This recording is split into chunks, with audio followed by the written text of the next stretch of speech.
In your writing, so you have verses at the end of each of your chapters or volumes, and they're so deep and they're so moving. And it started at 4 or 6 years old that you were having these really deep, dark thoughts. Tell me about that. Yeah, I mean, the earliest memory of them is sort of the beginning when I could start to form thoughts, and it was these deep, dark questions of meaning. Why am I here? What is the meaning of life if we are ultimately going to die? And what am I supposed to be doing here during my brief time on Earth?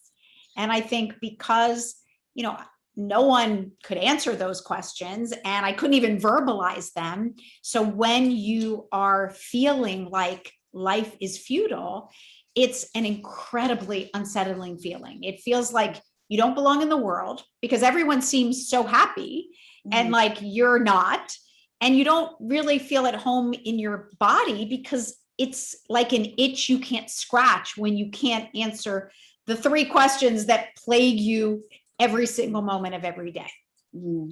Well, certainly as a child, we would hope our parents could help us organize those tough feelings. It sounded like what happened in your childhood, there wasn't anybody really helping you identify and say, it's okay, we're here for you, right? So you had to move through all that pretty much alone. Well, I think when you have these hypersensitivities that make it so you ponder these high, these higher realities like our mortality, and you're so sensitive. I mean, one of the reasons I could sort of ponder my mortality to such an extent is because I have these what are called overexcitabilities that make both my sensitivity to the beauty of the world and the pain of the world really acute. So when you feel so different, and when you feel like all the tuning knobs in your body are turned on like high, and just the stimuli of the world is like unbearable, you want to just like cover your head and kind of cower. You don't share that with anyone. Like your natural instinct is to not share it. So you could say I didn't, get help for it or from my family, but the truth is I never shared it. In fact, I repressed and denied and disassociated from anything associated with that darkness my whole life because I couldn't succumb. The voices were telling me it's futile, end your life. And I didn't want to end my life. I wanted to find meaning. So it was like this paradox, right? Between a voice telling you end your life every moment of every day and knowing somewhere in you, like, there has to be a reason I'm here. There has to be meaning. And it sounds like for decades, you took this incredible pressure, this to accomplish, to be creative, to create a company and toys and earrings and verses and children, to keep yourself right with just busy instead of really taking a look deep inside. Is that what? Yeah, so I call it the futile race. And interestingly, a psychiatrist I was on a podcast with said, there's a psychiatric word for that. It's called manic distress. And basically, because that drumbeat of mortality in my head was so ever present and so loud, and anytime I was still or quiet or bored, so to speak, it got louder and louder. And it was like untenable. I couldn't even be in my body because it was so loud. I had this psychomotor hyper arousal that I needed to like keep moving, keep doing, and schedule every moment of time so that I felt like I was doing something and I didn't listen to that voice. I think that this resonates with a lot of us out here who are, especially during COVID, we haven't been busy enough, and it's hard to really stay with it. So I think it's in volume 1, you describe this moment, you read Viktor Frankl, and you discover existential depression, you discover high sensitivities. There's a coalescence, right, of things that happen that you start to go, wait, tell me about that. It was the most incredible thing ever, and I'm not one, I'm like out of the box. I don't like labels. I don't like convention, but in this case, the label was the most incredible thing that ever happened in my life. Because I think, when you are afflicted and you have this highly stigmatizing personality that you disassociate from because it doesn't make you accepted in conventional society. And the oddity about me is, like, I have every stigmatizing quality of a really deep, highly creative person, but I wanted to be accepted as like normal and popular. And I wanted so desperately to fit in. And the more I tried to fit in, the less I did, because I'm not that type of person. I'm not like, carefree and charismatic and effortless in my behavior. And I didn't look the part. And it was like this, again, this kind of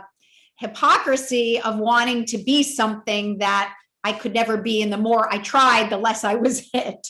So I think I went through life feeling like I would never be accepted as who I was, by mainstream society, and that I'd never fit in and I'd never belong, and that I was alone. I say this, and even when people tried to understand me, I knew that you couldn't be in my body. And I felt like I always said I'm an island, I'm an alien, I'm like alone here, like woe is me, kind of this. But I didn't say woe is me. I said, I'm going to prove to them I don't need anyone. I kind of took that like fight mode. But when I found out, not until, mid-age, that I actually had something that many others had before I did, and it had a name, and it was very common in creative people, it was like the best thing I ever heard. Even though I heard that many who had existential despair took their lives or had to numb themselves to such an extent to get through life, it didn't matter. Just the fact that I knew I wasn't the only person afflicted with this, and that the qualities that gave me this were the same exact qualities that gave me the ability to create from white space. I suddenly, for the first time, saw these qualities that I despised in myself and made me want to end my life were actually a blessing as well. So it was like that again, that duality, right? That something that might be a curse could also be a blessing. So that moment when you discovered that you are blessed with this incredible creative capability, sensitivities, all these things come together, you could turn to yourself and start loving yourself. Is that what happened? Accepting yourself? I mean, it was a very gradual. And I think, I found out sort of late in life. And by the way, like, I had Doug my whole life. Like, he accepted me exactly as I was and loved me for that. But it wasn't about others. There's someone who wants to be accepted. Yes, I actually put a sign on my door. Please do not ring the bell. Anyway, I am. So I think, others did accept me as who I was. The problem was I didn't accept me as who I was. Yeah. And I think, I realize now that I couldn't engage in truly authentic relationships or help anyone else when I wasn't offering myself love and compassion. Okay. Well, I do believe that is the first step into any kind of healing, is love and compassion, right? Is to be able to say, I do, I can. And thank goodness for Doug. He sounds like the most amazing guy. He really is. He is awesome. And, I'm so fortunate. I mean, to have him and to have that support, and especially with LifeLines, doing it together, it's really incredible.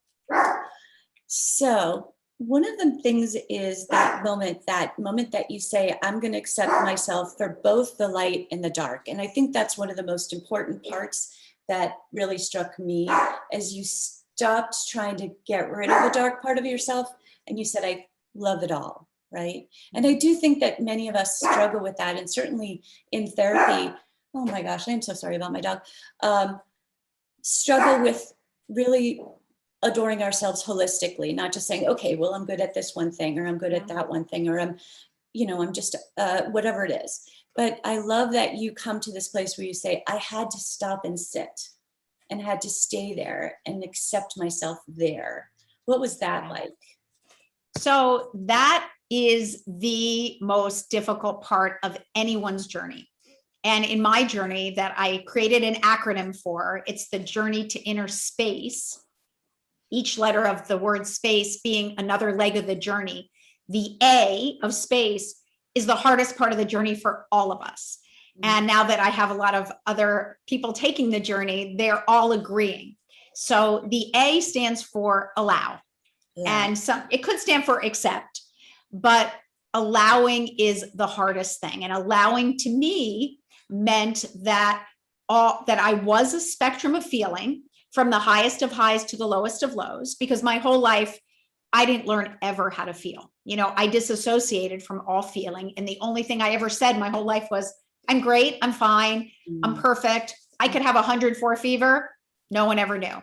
I was like, nope, I'm good, I'm good. And I never showed a chink in my armor because it meant that I was weak and I was imperfect, and weak and imperfect were unworthy in my book. So I had to learn for the first time how to feel and what feeling meant and where emotions resided in my body. I mean, all these things that, some of us learned in childhood, I was learning in my middle age. And I think the hardest thing, once I accepted that I'm a full spectrum of emotion, was not to judge the feelings, because I could accept I'm a full spectrum, but then the minute I felt something dark, I was like, what are you doing? You can't feel anything dark. And I started to berate myself and judge it. And it was like this really negative cycle of judgmental awareness. So the allowing it still is, it's in my backpack. It's my daily practice. And I basically, whenever I feel anything that isn't shiny, my first thought is to judge it. And I have to say, Melissa, you're human. You're going to feel jealousy. You're going to feel bitterness. You're going to feel anger. You're going to be triggered to something from your childhood. Like, it's all normal and acceptable. You just have to allow it. And we have this great exercise that's called Be the Sky. And I do it all the time. I have to imagine that I'm the sky. And I'm, if you think about the sky in relation to the clouds, the sky doesn't judge the clouds. Like, if it's a cloudy day and the clouds are really angry and dark, the sky isn't like, what are you doing? I don't want you here today. I want to just shine blue. The sky just kind of remains dispassionate and like a witness to the weather patterns, and just allows whatever weather patterns are there to flow in and flow out, and doesn't do anything but patiently wait for the next pattern. And the more I can become that witness to my emotions and kind of stand with curiosity and look at them, the more steadfast and equanimous I am. Now, is part of this finding love for yourself even in those darker, cloudy moments?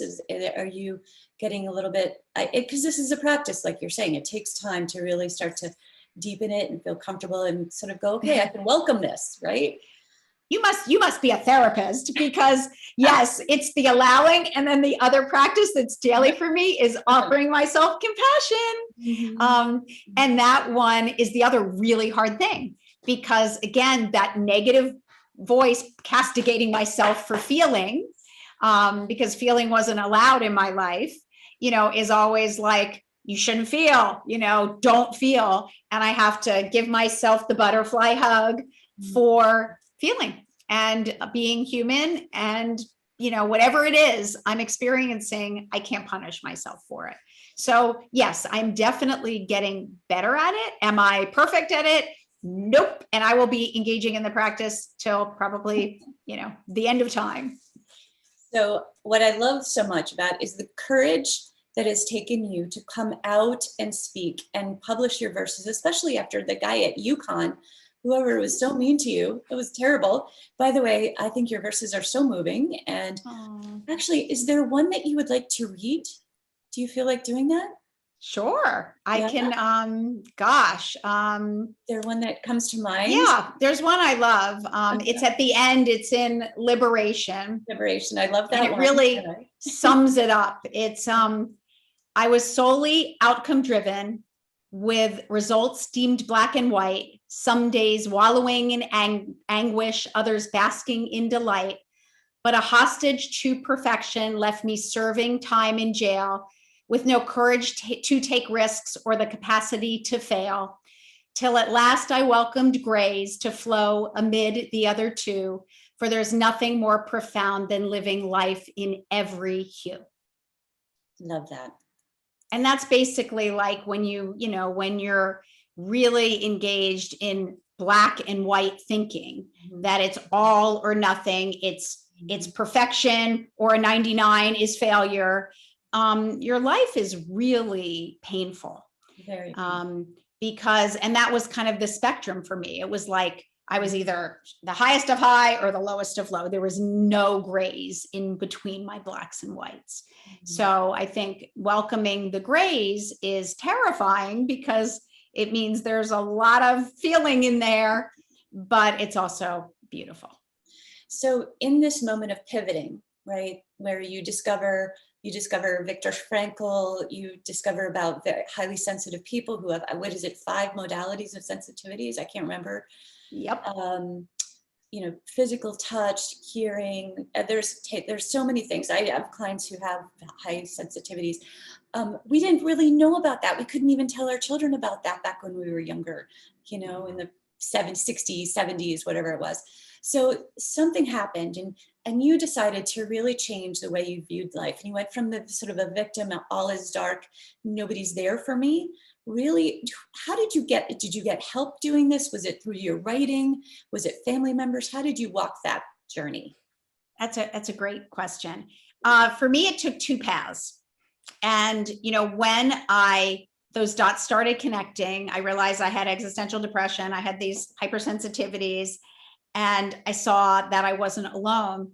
I knew then that I truly finally needed to take that journey inward and accept myself in totality. And the futile race had been away from taking that journey, because I knew at the core of that journey was that existential nihilism that threatened to end my life at so many points. So I knew I needed help. And part of my process was to admit that I wasn't perfect, that I needed help, which wasn't consistent with my perfectionism facade. And that I needed someone to help me. So I enlisted the help of an incredible therapist who went with me on that journey inward, which was nothing short of very arduous, dark, but also, had some incredible scenic overlooks with some beautiful views. So I think that was what enabled me to gain self-acceptance. And that was really important because I wasn't living authentically. I was living as authentically as I knew, but I still felt a lot of shame over who I was. So once that lifted, it felt like I had a gorilla sitting on my shoulders and one on my chest. And once I accepted myself, it was like they disappeared. They went back to the wild or wherever they hang out. And then I still, though, needed my meaning. So that gave me self-acceptance. There was still another path that I needed to take. And existential depression is really fascinating because it's actually not even in the Diagnostic and Statistical Manual for Mental Disorders. And it's, by many, it's not considered a pathological condition. It's considered a philosophical or spiritual condition. So to find my meaning, I actually took a philosophical path. And on my own, I really started to research these philosophers that since the beginning of time have pondered the same questions and really came up with their own methods of making meaning for themselves. And they really, they brought me the answers I was seeking. And they really helped me make sense of the senseless and understand what my path needed to be to find meaning for myself and help others who are also locked in meaning crises, find their salvation as well. Well, it's such an important message. It's a beautiful book. I really encourage everybody to read it. Before I know there's going to be questions, but there's a couple things. First of all, it's almost Mother's Day. You have 6 children. How do you even prepare for mother? Like, what happened? It must be like huge. You have all this stuff happening. What goes on for you guys on Mother's Day? Oh gosh, all I ask for, like, I'm not one who is into a lot of, superficial, like doing nice things for mom on this one day. In fact, to me, that seems really like contrived. Mhm. So, and I'm not one for birthdays. Like, I believe we should just do our best every single day, and then we don't need holidays like Mother's Day. But hey, it is a holiday, and I don't want to sound too like sardonic about it. All I ask is that my kids, can spend some time with me, and we can do something together, not something that involves gifts. Just do something outside, like maybe eat a meal outside, go for a walk together. Like, that makes me so happy. So engaging in just a simple pleasure That's in beautiful. being together, and having them like love each other that day, no altercations of any sort. That's all I ask for. I love it. Okay, so I wanted to do a quick thing. One of the things that I just loved about your book was your use of words, and sometimes even mashing up words. So I'm going to throw out some phrases or a couple words here, and I just want your quick and dirty, like, that's what it means. So one thing that jumped out to me was, and I love this, forging white space. Yeah, I mean, for anyone who is a white space creative, it means they create from nothing. They love nothing more than the blank canvas and filling it with whatever comes up in their imagination. And I call myself a white space creative. There are other creatives that I call sort of a guardrail creative, where they kind of need the guardrails, but they can create beautifully within the guardrails. And to me, there is nothing more intoxicating than that boundless white space, which is my imagination. And when I go there, I don't want to come back. And part of my issue is it's so blissful up there in my imagination, and it's like sheer euphoria that that's when I don't want to sleep. That's when I don't want to be back down here. It's really a blissful place. Okay, duality. Wow. Duality is what we must accept to truly live an authentic life. And I think for every bit of light, there's going to be darkness. For every high, there's going to be a low. For every, beautiful moment in life, there's going to be a sad moment in life. And I think that's taken a lifetime for me to accept. But I now know that the beautiful moments only become more beautiful when you know they're ephemeral, and that they will, leave us. Okay, so you mash up words. Part of your creative process is putting some words together. So I'm not going to get this right. Exilify. Am I getting that right? Yes. So yeah, I feel like the American language doesn't give dual feelings. You're either, again, it's black and white. You're either happy or you're sad. And I have so many times when I'm a little bit of both. So I've had to create my own language to describe it. And I try to live each day exilified, which is the combination of being both exhilarated and terrified, which is pretty much how I am every moment. Even this today, I wasn't quite exilified. It was more another word, what you're going to say, but it's when you are doing something that is like jumping into the unknown, and it's utterly terrifying, but there is that measure of feeling that exhilaration that it may lead to something really cool. So it's not only terror. There's also an exhilaration to it. And it's like when you're at the top of the roller coaster and about to go over and down, that feeling is, to me, one of I'm exilified. I love it. Okay. Dermaling? No, wait. Denealing. Denealing. Thank you. Denealing. That's great. I love this. I spent my life denealing, which was denying what I was feeling. And now when I see others doing it, I'm like, you, honey, are denealing. And I feel like it's a really common thing we do, but we don't necessarily have a word for it. So I wish we could call it out in people so that we could tell them that it's not acceptable to do that. Like, we want to know how you're feeling, and we want you to express how you're feeling. And that means you're gonna get it off your chest and you're gonna feel a little lighter. I love it. And nervited, am I getting that right? Yes. So nervited is more what I was, tonight.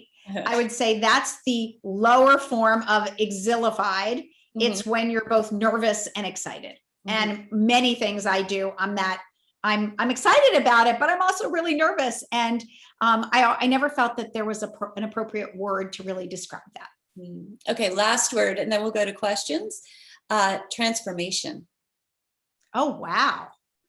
Transformation. I mean, I think for me, it was shedding this inauthentic self that was really just a societal convention and trying to be what I thought others wanted me to be. And walking out, it was like you unzip it, you go like this, you step out, and you are your authentic self. And I feel like all of us are desperate to unzip that inauthentic self and step out as we truly are. But it's terrifying in a world that doesn't accept many of us for being our authentic selves. Well, your book, I think, is a clarion call to so many people. And especially in this moment, we need so many levers for mental health and people to go and understand. And you've given us so many great messages. I feel like every volume in your book, they're not chapters, they're volumes, right? Have so many lovely things to really take away, to remember, to reconnect. And I think one of the things that I've got an image of you looking on the beach for shells with your son. And that just seems so beautiful and just loving. Yes. So we're going to go. Can I talk about LifeLines too? Yes. The ecosystem? Do.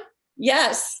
So I think Doug and I were so thrilled to be able to take 32 years of making toys and give back from all the wonderful goodness we've received. And, our ecosystem is really, we're so overjoyed by it because it's entirely free. We're sponsoring it. And it's really a way to show those who might be in a dark place, who may have never felt accepted, might feel alone, might feel stigmatized, to show them they're not alone. We have this great community and we accept people exactly as they are. And we do these really cool workshops. Today, right before this, we had one on sensory engagement and the sense of smell and how that is so powerful and can ground us in the present. And we had at least 20 people share their experiences of scent and where it evoked these really powerful memories.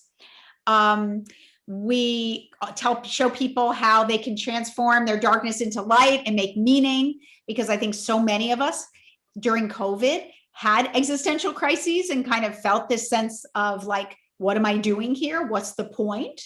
And then we also offer the journey that I took. The journey to inner space is on our ecosystem, and of course is entirely free for anyone to take on their own and sort of get inside a little bit and discover who they are. Beautiful. Well, Lifeline, it's lifelines.com. Do we go? It is. Yep. Okay. So everybody, please remember that. It is wonderful. Read the book. I actually listened to it on Audible, so I got to be familiar with your voice because you're reading many of the verses.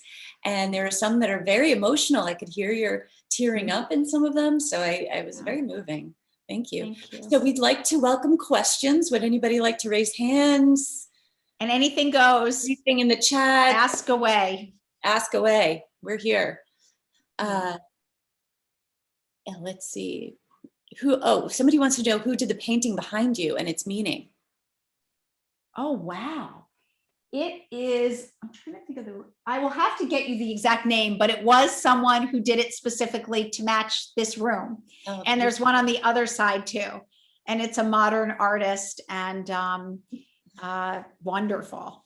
Wonderful. Did you worry that your children might have existential despair?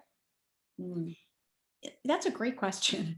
I always wanted, despite how afflicted I was, and I knew that I probably didn't have the right temperament to have children, I wanted children more than anything, always. It was like one of my dreams, not only to be successful sort of career-wise, but to also have children. And I definitely did worry about it a lot. I don't. Interestingly, we have 6 kids. We have a couple who have anxiety, but we do not have anyone who has, at least not yet. But I don't think we have no one who was born with existential despair, which is, thank goodness, because I wouldn't want to wish that, honestly, on anyone. Any more questions? Who would like to? Yeah, I hope so. Throw up a question in the chat. Anybody? If not, we can talk about other things. We can talk about let's see. You know what, I think I could always go to that part of really taking responsibility. And I think this is one of your big messages for your own mental wellness, right? And we can talk about the practice, because that is so important and has been really important to me. So there've been a couple pretty big lessons that I've learned through this. And do you want to answer the question? From Cheryl, did Doug realize your level of despair at the time of your marriage? I mean, I didn't even realize my level of despair. So I think he realized it to the same extent that I did. And when we met each other, I was really deep in the throes of a severe eating disorder. So he definitely knew something was really wrong with me, and in a way saved my life, because he really kind of forced me to eat when I didn't want to eat. And my desire to please him was greater than the voice in my head that told me to not eat. So I ended up really becoming healthier because of him. Can you share about what it was like for you to raise your children and teach them about their feelings while you were living without experiencing your own? That was where I messed up the most. I did not do a good job at that, because I believe that you can't really teach people how to feel when you don't know how to feel.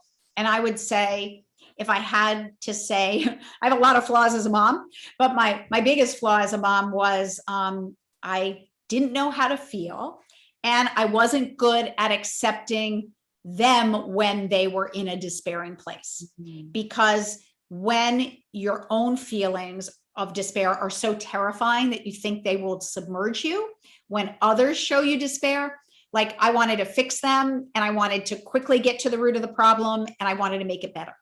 And I was very quick to say, if they said, I'm in a bad place, I would say, okay, why do you think that's the case? And let's figure out what we can do to rectify it. And many times they would say to me, Mom, I just want to wallow. Like, I'm just sad. I don't want you to fix me. And I couldn't do it.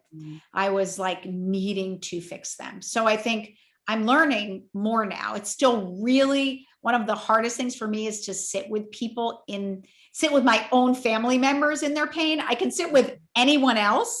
Like, it's the easiest thing for me to do because I've been there. But I think I'm so terrified that they'll go to a dark place and won't come out, that I have this, I feel like I have this responsibility to like drag them up. But of course you can't.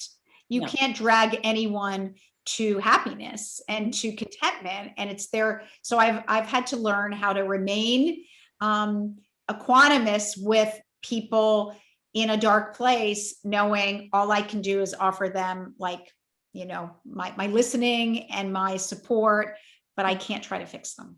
Yeah, that's one of the toughest things all of us have to learn. We just have to sit and make space for that person to be where they're at. Okay, do you still focus on white space even though you're aware of it? Can you help it or make it grow, or can it help you grow still? My white space? Oh my gosh, white space is the greatest thing ever. It's my salvation, and it's where I'm the happiest. Like, I love nothing more than creating out of white space. And yes, we are doing that with LifeLines too. We're creating a lot of stuff. And it's just blissful to do that. So I think that is, my meaning here on earth is creating from white space.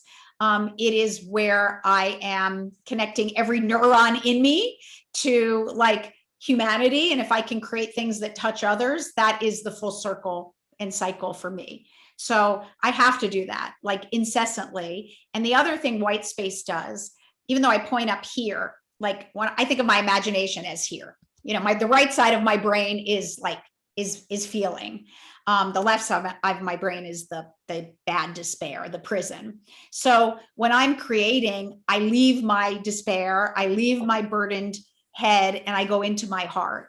And for someone, and many of us are so in our heads, right? We're constantly like churning and ruminating and despairing and overthinking.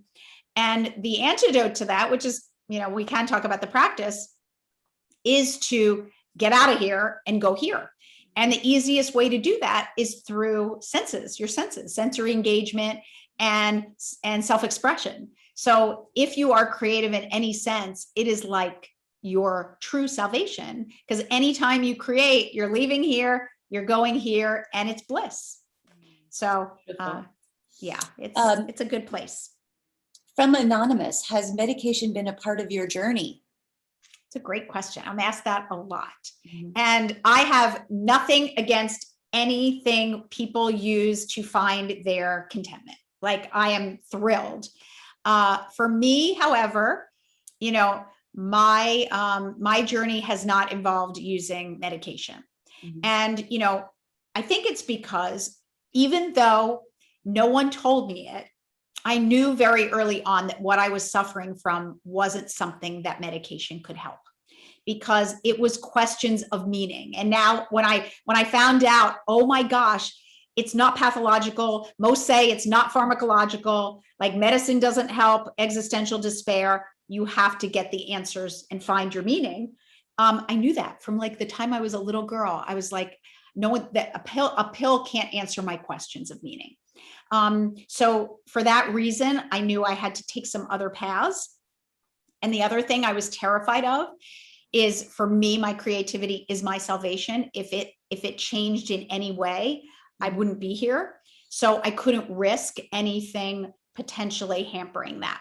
But I will say my medication is my practice. So because I am doing this holistically, it's not some badge of honor, like, guess what? I need nothing. I can just wake up each day and do whatever I want. My practice is like essential for my life. And if I don't engage in my practice every single day, pretty rigidly, I will fall into despair and not come back. So even today. So, I always say I'm straddling the line between insanity and bliss. And I pretty much am every single day. And it's a very fine line. So I have to really protect myself using that practice as my form of medication. So whether it's a pill, whether it's a practice, whatever it is, it's the same. I love it. Okay, so did you share this journey with your parents? And if so, what was their reaction? Wow, that's a good one. I did very late, just really when I came out with the book was the first time they had any inkling that I was coming out with this, and that I suffered from these things. And I would say it wasn't, they come from that generation where you don't show your feelings. You buck up, you're strong, you pretend, you put on the shiny face, and you don't admit you need help. Like, that's the generation they come from. So I think my coming out in this way is not something that is thought of as a great thing. I think they're trying really hard, and that's okay. Everybody comes from where they come from. And to be honest with you, I don't have any anger. I've had to go through on my journey, I went through a lot of the blaming and the anger and I'm not quite at true compassion yet, but I'm at the point where I've taken responsibility for my own life. I don't need the approval of anyone else. And the truth is, I was at the point where I had no choice. I had to do it for my soul. And I had to do it because I wanted to help others. So it didn't matter what anyone thought, and I was doing it, and I wasn't looking back. So I'm happy to say, like, even after doing it, and I'm sure it did cause some pain and, consternation, but it was like, I had to do it. I couldn't hide it any longer. And I do believe that our parents, because I'm from the same generation, as you, like they were just doing the best they could with what Exactly. they had or knew, the information they had. So we're just really Absolutely. lucky that the stigmas aren't there anymore. We're breaking them as we speak. Uh, that, bless them. Everybody's doing the best. Okay. Yeah, I Uh, agree. any advice on how to get away from your trying to fix everything for your children? Oh, Mhm. that's a good one. It's the best thing ever. And I have spent more time in therapy on that topic than anything because it is so painful. And, we were talking about this in a workshop the other night. I have 6 children. 5 of my children can be doing incredible in life. They can be at a really good point where, they're sort of in a good place. I can have one child who's, really despairing, and I go right there to that one. It doesn't even matter what's going on with the others. Like I sit there in the depths of despair with that one child. And I'm like so in knots because I can't fix them or save them. And I get more letters from parents who say the exact same thing than probably any type of letter. I don't know what to do. My child doesn't want to be saved. I want to help them. They don't want to hear it. And I think, I wrote a verse about it because my pain at having to watch it and not be able to fix it was so great. And it's basically, I can navigate your journey, but can't wear your backpack too, for you'd never learn the lessons that enable real breakthrough. So, and I have to say that to myself multiple times each day. And my therapist always says to me, you can only save yourself, and all you can try to do is to inspire others to save themselves too. Inspire them, spark them to want to save themselves. You can't save them. And you can't wear their backpacks. So it's a practice of just saying, I can't save them. I can only, be there to support them. And if God forbid, I've had to go with my therapist to the darkest. What if something terrible happens, and my child decides they can't live on this earth and goes to that darkest spot? Am I, it's that responsibility that would be overwhelming. And, she's very fatalistic. And she's like, if that's the decision they make, then Melissa, that's their, they're in earth school. That's their choice here. So she's really good about sort of grounding me in you can't do anymore. And I just have to practice it. I just have to believe that it's true. And, every time I've tried to get involved and save them, it backfires. So I know I can't do any more than just letting them follow their own path and telling them I'm here if they need me. So this is sort of in a similar vein, but how should we support loved ones who suffer? Ooh, that's a good question for Doug, because he has, supported me. But yeah, I've had to also support family members who are suffering. I think, what I wanted when I was young, and the only way you can support people, in my opinion, is to not want to fix them and not make them feel like anything is wrong with them, to just basically hear them, not look in horror and shock, which people the few times I shared my truth, people were like horrified and shocked, which is not what to do. Is to not look shocked, is to just say, I get it. I understand. I'm here for you. Is there anything I can do to help you? Is there anything I can do to support you? And most of the time they're going to say, no, I don't think so. I just want you to know, or I just want you to hear. And I always just say, thank you. Thank you for sharing that with me. I'm here. And it's really hard. I have to dig my nails into my hand if it's one of my family members, because I'm trying so hard not to say, well, why is it? What can we do to fix it? But it's not the right thing to do. They just want to know that you are with them, you support them, you hear them, and you're there for them. And the more I do that, the more they come to me and actually share with me. So I've learned that it is the right thing to do. It's really hard to do it. It's a practice, kind of like the one It for is. ourselves. It's for everybody. Do you feel like you can connect with others more now compared with when you were a child? Oh my gosh, yes. You know, it's only when you can offer yourself love and compassion that you can offer others that as well.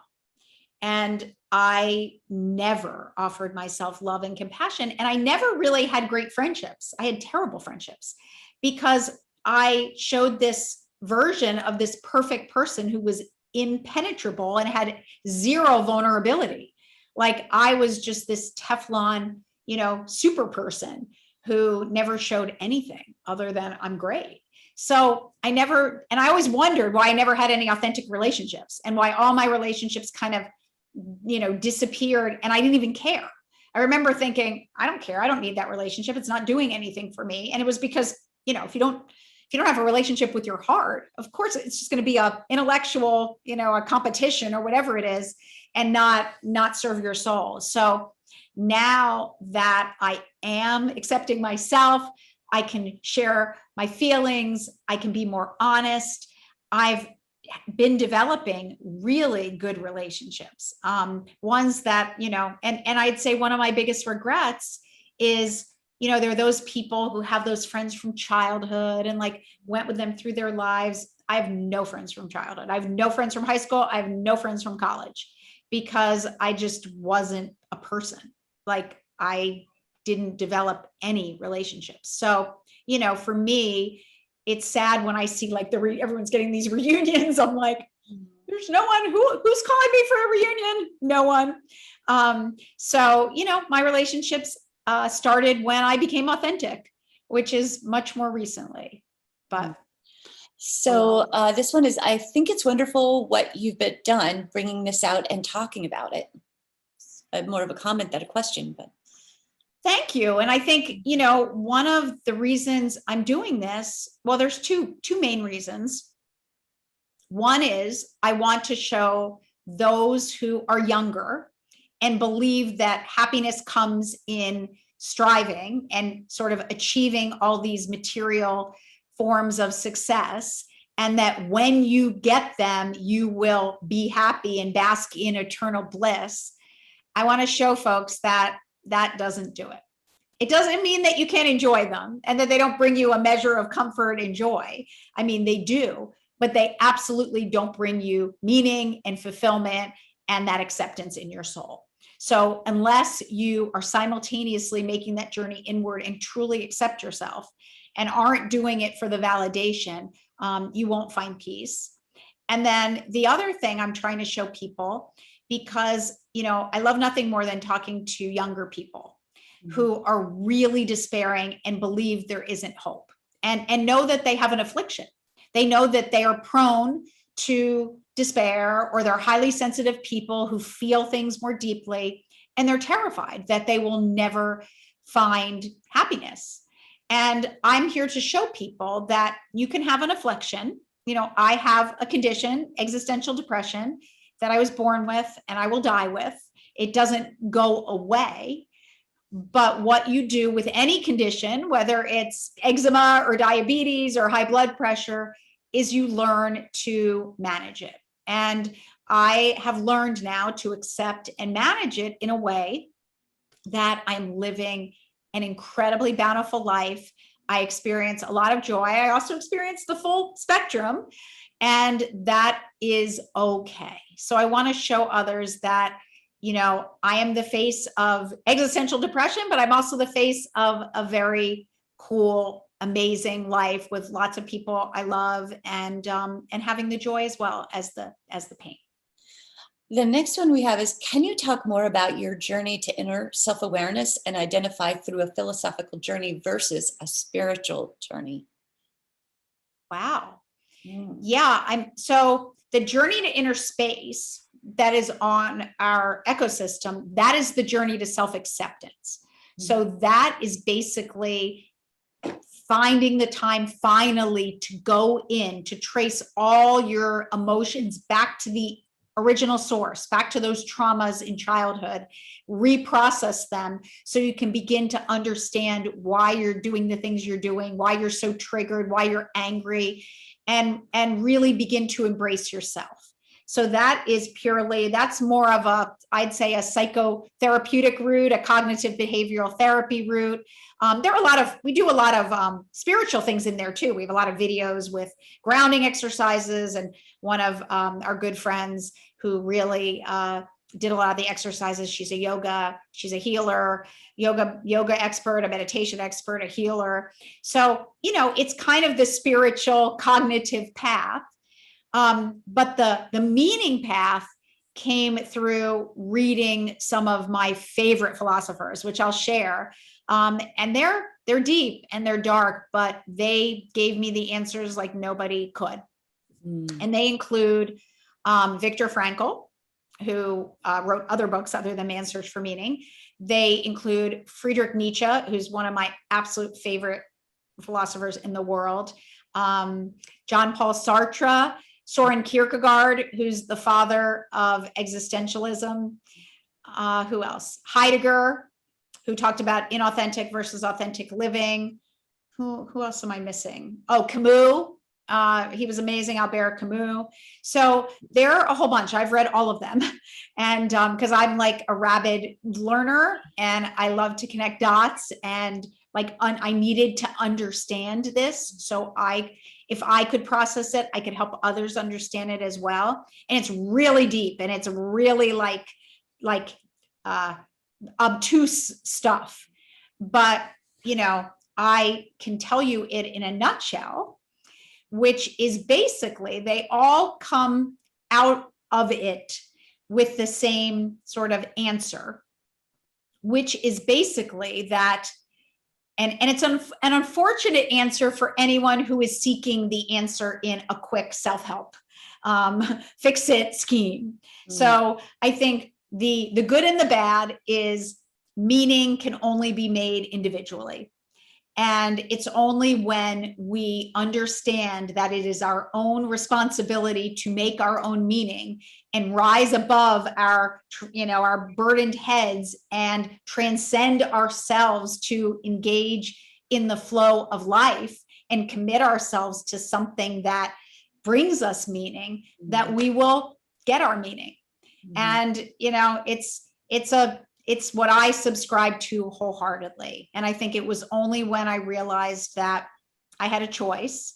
And I wrote so many verses about this sort of like, you can stay a lowly victim, blaming others for your plight, or start living with intention to make every moment bright. It's this change in like, I'm a victim, I'm at the whim of forces beyond my control, to saying, nope, actually, through my own awareness, through my own free will, and through my own personal responsibility to commit myself to making meaning, I can live a bountiful life. And that's what they all come to in a nutshell. So I think, and they all were in a really deep, dark place like I was. And a lot of them felt like it would be the coward's way out to submit to that dark place and choose to not be here. So instead of choosing to not be here, they were going to rise up against the absurdity of existence and find their meaning themselves. That's extraordinary. This is a great question. Do you ever take a day off? Well, when you have a head like mine, it's pretty hard. I wish I can. In fact, I wrote, what did I write when I was little? I need a long vacation from the tumult of my mind, for I cannot spend another day by futile thoughts confined. So it's hard for me to take a vacation from this, but yes, of course. I mean, self-care is part of my practice, and Doug and I love nothing more than like going somewhere where we can walk and we can enjoy nature and we are untethered. It's hard now because we're in this startup of LifeLines, so the work seems to never cease. But yes, I mean, I love nothing more than being in nature somewhere that's beautiful, where we can untether. Now, do you struggle with sleep? Oh yeah. Mhm. That's part of my self-care practice because, you know, when you straddle the line between insanity and bliss, the mania that comes with creativity makes it so you don't want to sleep. And when I'm in a truly like white space, blissed out mode, I don't want to sleep. And I could easily go for a week. I mean, I haven't tried it lately, but like I could go and sleep maybe a couple hours a night and wake up like ready to create more. But that's not healthy. And when I do that for too long, then I start to fall into a really dark place. So I have to force myself though, every night, I have to force myself to go to sleep because I don't like sleeping. I think it's a waste of time, but it's not. It's essential to your own sanity and health. So I know I need to do it. Good. Okay. Absolutely. You are an inspiration, which is lovely. Wow. Thank you. When you were the best version of yourself, did you ever find that people were jealous and tried to tear you down? Oh yeah, of course. People are always going to do that. And I think I kind of enjoy it now. I mean, I shouldn't say I enjoy it because I'm probably going to get a lot of hate mail now, but I kind of enjoy when people, you know, ask those tough questions, you know, when they say to me, and I get them all the time when they say, who are you to feel depressed? You have everything. You know, there are people who should be depressed. You're not one of them. Like, get off your high horse. I get a lot of those. And I love those because I try to teach them a new truth. They rarely respond back to me, but you know, I've had to say to many people, hey, depression doesn't, you know, discriminate. And I was born with this, I'm going to die with it. Like, it has very little to do with my material wealth. You know, it's made my life more comfortable, but it doesn't take away those thoughts that tell me to end my life in my head. I wish it did. So I love talking to people like that. Because I'm hoping that I can get, that's the stigma, right? Part of the stigma is people saying, Melissa, you can't be depressed. You have everything. And what I'm trying to say is anybody can be depressed. It doesn't matter what you have. So, you know, get rid of that mentality. Mm-hmm. And it looks like we have one more. How old are your children?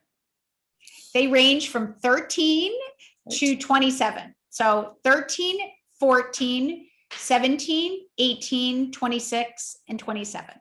Wow. Good for you. That's awesome. Well, yeah. Having children, honestly, for someone like me who is highly sensitive, I think was the most challenging thing of my life because highly sensitive people are never prepared for teenagers. Just remember that. I don't think anybody is.